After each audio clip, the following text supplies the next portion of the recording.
Giraffes Can't Dance by Giles, Andreae, and Guy Parker-Rees. Gerald was a tall giraffe whose neck was long and slim, but his knees were awfully bandy and his legs were rather thin.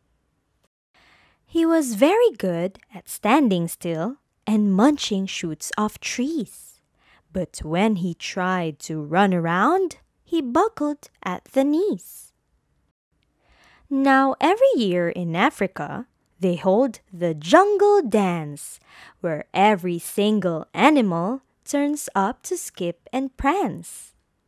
And this year when the day arrived, poor Gerald felt so sad, because when it came to dancing, he was really very bad. The warthog started waltzing, and the rhinos rock and rolled. The lions danced a tango, which was elegant and bold.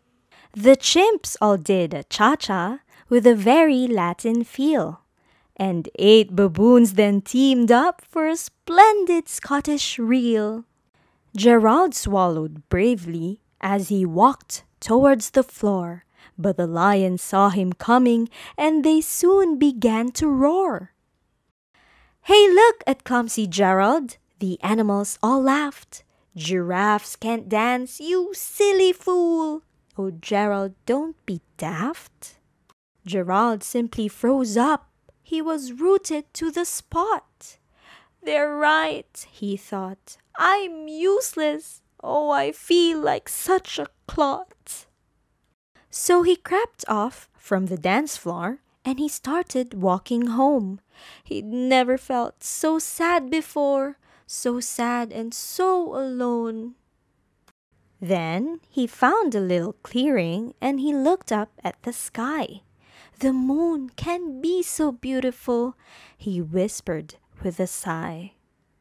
"Excuse me," coughed a cricket who'd seen Gerald earlier on. "But sometimes when you're different, you just need a different song. Listen to the swaying grass and listen to the trees. To me the sweetest music is those branches in the breeze." So imagine that lovely moon is playing just for you.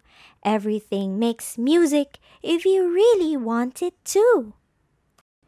With that, the cricket smiled and picked up his violin. Then Gerald felt his body do the most amazing thing. His hooves had started shuffling, making circles on the ground. His neck was gently swaying, and his tail was swishing round. He threw his arm out sideways, and he swung them everywhere. Then he did a backward somersault and leapt up in the air.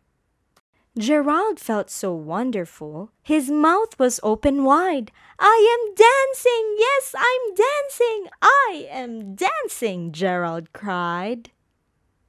Then one by one, each animal who'd been there at the dance arrived while Gerald boogied on and watched him quite entranced.